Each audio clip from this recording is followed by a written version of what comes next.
Yo. This video will explain a few helpful tips to not overlook in Windrose.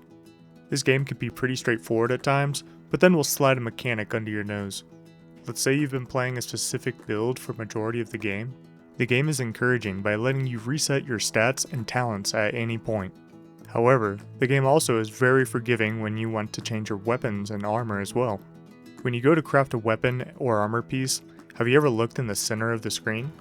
You'll eventually unlock higher start levels, so you don't have to upgrade one level at a time.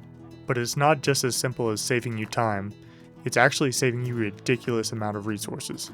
When I choose to craft an item at the starting level of 11, I'm actually paying for the single level, not the accumulation of all the levels that lead up to level 11. I believe these milestones unlock after you clear each local threat. So, if you were like me where I killed the first local threat with a level 1 rapier, I could then craft a brand new rapier at level 6 at the cost of only a single level. But once again, this is huge when you're wanting to change builds entirely, since this works for both weapons and armor that you have the recipes for.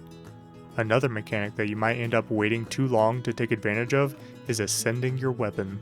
This gives every rare weapon that has a blue hue around it the ability to become an epic weapon. You'll notice that every rare weapon has a special ability, while epic weapons have two.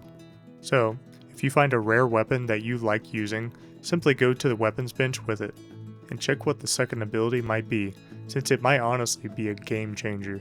You might only be able to ascend one weapon at the beginning, but don't worry, you'll need Tumbunga ingots to be able to ascend, and you'll find these quite often.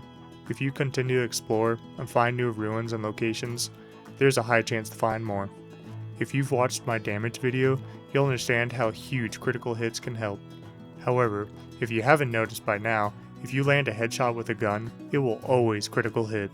So, if you're really liking the use of guns, don't waste stats or equipment on critical chance. Never put any stats into mastery, since that only increases the chance.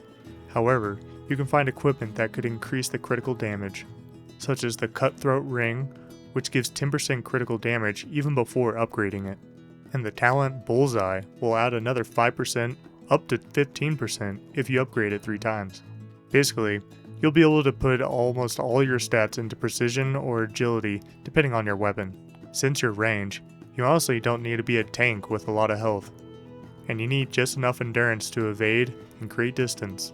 We are talking about some massive damage going to full gun build with headshots. Easier said than done, I suppose.